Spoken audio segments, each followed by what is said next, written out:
So hey guys, welcome back to my channel missed flies. तो अभी स्नेहा सचदेवा का एक पॉडकास्ट रिलीज हुआ है हैशटैग अनम्यूट चैनल पे। I am adding the clip. उसमें उन्होंने क्लियर किया है कि पारस ठकराल ने उन्हें चीट किया था पिन्नू के साथ में, जिनका नाम वैशाली मिश्रा है। एंड पूरा वीडियो मैं अपने इस वीडियो में वो क्लिप ऐड कर दूंगी। ऑल्सो उन्होंने ये भी बताया कि वो जो उनकी रिकॉर्डिंग वायरल हुई थी उस टाइम पे, उसके पीछे का सच क्या है। So yes, it is clear कि पिन्नू ही वैशाली मिश्रा है और उसने एक नहीं दो-दो घर बर्बाद किए हैं। You can see the whole recording here. ठीक है। अब आप मुझे एक बताओ, एक बात, एक रिकॉर्डिंग वायरल हुई है, ठीक है। ठीक है, बहुत गुस्से वाली रिकॉर्डिंग है, उसका थोड़ा सा सच बता दो। रिकॉर्डिंग तो बहुत सारी वायरल हुई थी, बट तुम क्या वो रिकॉर्डिंग के बारे में पूछ रहे हो? ओके, लाइक वो लड़के की रिकॉर्डिंग, राइट? राइट। ठीक है। तो उसका गुस्सा, अगर आप कहते हो ना कि वो गुस्सा क्यों था, मुझे बहुत लोगों ने पूछा, इनफैक्ट सब उसका नाम भी जानते हैं, तो कि वो गुस्सा क्यों था। तो मेरे अकॉर्डिंग उसका गुस्सा होना भी जायज़ है और बनता भी यही है। अब बताती हूँ, अगर मैं आपको एक सिचुएशन समझाऊँ तो समझना, उसको कोशिश करना समझने की। ठीक है। सो अब आप ये चीज़ समझो कि आप एक लड़के हो, वही लड़के हो, आप शादीशुदा हो ऑलरेडी किसी के साथ में। शादीशुदा है वो? हाँ, ओके। आप शादीशुदा हो थे या जो भी है, अभी आप शादीशुदा हो उसके साथ में, बट आपकी लाइफ में एक लड़की आती है, वो लड़की ये है, ओके। ठीक है। अब वो ये लड़की है जिससे आप अट्रैक्ट हो गए, आप इससे प्यार कर बैठे, या अट्रैक्शन हुई किसी भी तरीके से हुई, आपने डिसाइड कर लिया कि जी मुझे तो यही लड़की चाहिए, मैं अपनी बीवी छोड़ दूंगा, मैं अपनी शादी तोड़ दूंगा। जो सिचुएशन एक्चुअल में हुई है कि आप, वो लड़के ने अपनी शादीशुदा जिंदगी को तोड़ दिया, छोड़ दिया अपनी बीवी को या जो भी था, और शादी करने का प्लान किससे किया? इस लड़की से जो आपकी जिंदगी में आई है। ये वही लड़की है, ठीक है। लेकिन जब आपने इसको अपना फियांसी बना लिया, आपने बोला कि शादी तो इसी से होगी जी, लेकिन इस लड़की ने आपको धोखा दे दिया। जिसके पीछे आपने अपना सब कुछ छोड़ा, उस लड़की ने आपको धोखा दे दिया किसी थर्ड पर्सन के साथ में, ठीक है। अब आप गुस्सा करोगे, गुस्सा आएगा या क्या होगा आपका रिएक्शन, मैं आपसे पूछना चाहूंगी। बहुत गुस्सा आएगा यार। आएगा गुस्सा। आप ये चाहोगे कि भाई मेरी जिंदगी, मैंने जिसके लिए सब कुछ छोड़ दिया, उस लड़की ने मुझे ही छोड़ दिया। चलो, अब उसने मुझे छोड़ दिया, किसकी वजह से छोड़ा, वो रीजन क्या है? तो वो रीजन जो थर्ड पर्सन था, कि अब उसने तो यार बर्बाद कर दिया, मेरी वाली को ले गया, या जो मर्जी समझ लो, कि भाई जहां फेम और पैसा दिखा वो तो पलट गई, वो तो आकर दिख गया भाई यहाँ पे पैसा है, यहाँ फेम है। अगर समझदार होती ना तो कहती जा फैमिली देख अपनी, हाँ। कभी नहीं बोलती कि सुन छोड़ मेरे को, जा अपनी फैमिली देख, अपना घर बर्बाद मत कर, ये चीजें बोलती। बट क्या बोला गया, जहां देखा वहीं पलट गई कि नहीं नहीं टेंशन मत ले, जो होगा देखा जाएगा, कर डाल, ठीक है। ये सिचुएशन जेन्युइन हुई है। आप कह रहे हो ना आप अनफिल्टर्ड है, तो मैं भी अनफिल्टर्ड हो रही हूँ, ठीक है। अब आपने बोला कि जी भाई मैं तो इससे शादी करूंगी, अब उसने, उन दोनों ने तो आपसी में डिसाइड कर लिया शादी। अब आपको आ गया गुस्सा कि भाई ये क्या हो गया, मैंने सब कुछ छोड़ दिया जिसके पीछे, अब वो किसी और से शादी कर रही है, जहां उसको फेम दिख गया, जहां उसको पैसा दिख गया, लेकिन वो तो ऑलरेडी शादीशुदा था जिससे वो शादी कर रही है। तो अब मैं उसको भी जरा, मेरी आंखें तो खुल गई, उसकी भी आंखें खोल दूं जो एक धोखे में बैठी है। तो यू केम टू मी, आप मेरे पास आए, आपने मुझे बोला कि आंखें खोलने का वक्त आ गया है। शायद उससे पहले मैं सच में आंखें बंद करके बैठी थी।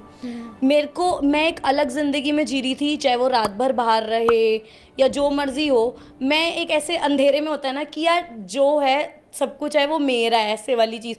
तुम कहोगे ना यार ये मेरी बेस्ट फ्रेंड है तो सिर्फ मेरी है, वो वाली चीज़ थी। और मैं उस चीज़ में, मैं ना यार बहुत ही प्यार वाली लड़की होती है ना, मैं वो हूँ यार, मैं बहुत फन लविंग, मैं ऐसी लड़की हूँ यार, जो मेरे को, जो मेरा है वो मेरा, ऐसे वाली चीज़ है। तो अब समझ लो कि यही सिचुएशन हुई कि आपने आकर के भाई मेरी आंखें खोल दी कि आंखें खोलने का वक्त आ गया है। और मैं फर्स्ट टाइम में आपकी बात पे विश्वास नहीं करूंगी, मैंने उस चीज़ को रिकॉर्ड किया, जस्ट टू कि दिखाने के लिए कि ये क्या सच है या झूठ है, मुझे पूछना है। अभी भी मैं विश्वास नहीं कर रही हूँ आपकी बात पे, बट आप जब मुझे उस चीज़ के प्रूफ भेज दोगे ना, आप जब मेरे को उन बातों पे किसी लड़की से कॉन्फ्रेंस करा दोगे थर्ड पर्सन से, जिसको मेरी वो पर्सनल बातें भी पता है कि यार क्या आपको ये भी पता है, क्या आपको मेरी ये वाली बात भी पता है, तो वो बहुत ही गलत समझ रहे हो आप कि आपकी कोई पर्सनल बातें जो शायद आप अपने पार्टनर से ही शेयर करते हो, लेकिन वो किसी थर्ड पर्सन को पता नहीं कितने लोगों को पता है, तो वो सिचुएशन बहुत ही गलत थी। तो एक्चुअल में घर एक नहीं, घर दो बर्बाद हुए थे, क्योंकि एक ऑलरेडी जिसने छोड़ा अपना फैमिली हर चीज़, और एक जो उसने सामने वाले ने उसका भी तोड़ दिया कि भाई मेरा तो हुआ अब तेरा भी टूटेगा ही टूटेगा। तो रीज़न सामने है जो भी था, बट मैं फिर भी उसको रीज़न नहीं मानूंगी, क्योंकि मेरे लिए अपना घर का सिक्का खोटा कह सकती हूँ मैं, सामने वाले को मैं ब्लेम नहीं करती। तुम जहाँ से आए हो, तुम जो मर्जी हो, तुम्हें पैसा दिखा चलो नहीं दिखा होगा, तुम्हें फेम दिखा तुम्हें नहीं दिखा होगा, हो सकता है प्यार हो गया हो भाई, मैं ये नहीं बोलूँगी कि हो सकता है कि यार क्या पता मेरे से ना हो उससे हो गया हो, या किस जो भी सिचुएशन रही होगी, बट स्टिल मेरे साथ तो एक गेम प्ले हुआ है ना यार। मेरी लाइफ तो एक गेम बन के रह गई ना, कि जो मैं विश्वास करती थी, जो मैं सोचती थी, मैं तो ये सोचती थी कि यार सब कुछ सेट है, एकदम सब ओके चल रहा है, नाउ अपनी हेल्थ पे ध्यान दो, अपना वेल्थ पे ध्यान दो, अपना काम पे ध्यान दो, बस दैट्स इट। इतना ही सोचता है बंदा उसके आगे, और कुछ नहीं सोचता कि एक अच्छी लाइफ के आगे प्रोसीड करता है। बट ये नहीं समझ में आया था मुझे कि शायद वो जो मेरी इतनी अच्छी वो जो लाइफ थी, वो ज़िंदगी थी, वो 1 मिनट के अंदर कहाँ से कहाँ पहुँच जाएगी। तो मेरे को वापस से ज़ीरो से स्टार्ट, सबने देखा है कि मुझे वापस से ज़ीरो से स्टार्ट ही करना पड़ा, बट ठीक है यार, वो भी एक लाइफ का पार्ट था, जो चीज़ें हुई, बट स्टिल घर एक नहीं दो टूटे थे। ये क्लैरिटी तो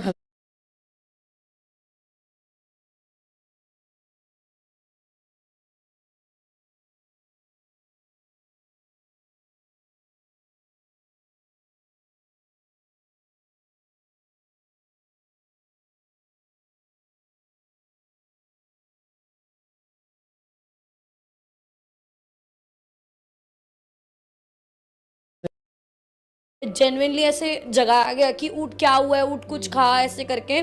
तो मुझे नहीं समझ में आ रहा था कि मैं क्या रिएक्ट करूं, मैं रोऊं, मैं क्या करूं। फिर मैं एकदम से बहुत रोई, बहुत रोई, और तीसरे या चौथे दिन शायद मेरे को क्या कहते हैं, इतना गंदा फीवर चढ़ा, बहुत सी चीज़ हुई, मैं शायद 1.5 महीने बाद जाके रिकवर करी। 1.5 महीने बाद जा कर के मेरी जब प्रॉपरली मेडिसिन सब कुछ चला, तब जा कर के रिकवर करी। अब मेरी ज़िंदगी का जब सेकंड फेज़ ऐसा आया, जब मैं हार मान गई यार। जब कोई कहता है ना कि तुम्हें ख़त्म ही कर दूंगा आज, तो तू जान से ही निकलेगी, अब तो तू मर के ही जाएगी इस कमरे से बाहर, उससे पहले बाहर नहीं जाने वाली तू। तो वो वाली सिचुएशन मेरे साथ हुई कि ये पंखे से तू लटकेगी आज, या तुझे तो मैं ख़त्म ही हो जाएगी तू, मतलब ये वाली चीज़ आई। तो मैंने ना उस टाइम पे आंखें बंद करी और मैंने बोला कि गुरुजी, अगर आप चाहते हो मैं ज़िंदा रहूं, तो कभी इस इंसान के साथ मत रखना। बस मैं इस कमरे से ज़िंदा बाहर निकल गई तो ठीक है, और अगर नहीं निकली ना, तो उस भगवान की मर्ज़ी थी, आपकी मर्ज़ी थी मुझे ऊपर बुलाना। अब आप समझ लो, अब आपको जो ठीक लगे। अगर मैं ज़िंदा निकल गई तो मैं नहीं रुक कर पाऊंगी, आई एम सो सॉरी, मैं हाथ जोड़ रही हूँ, मेरे से जितना हो पा रहा था मैं कर चुकी थी यार। वो चीज़ें अब मेरे से नहीं बियर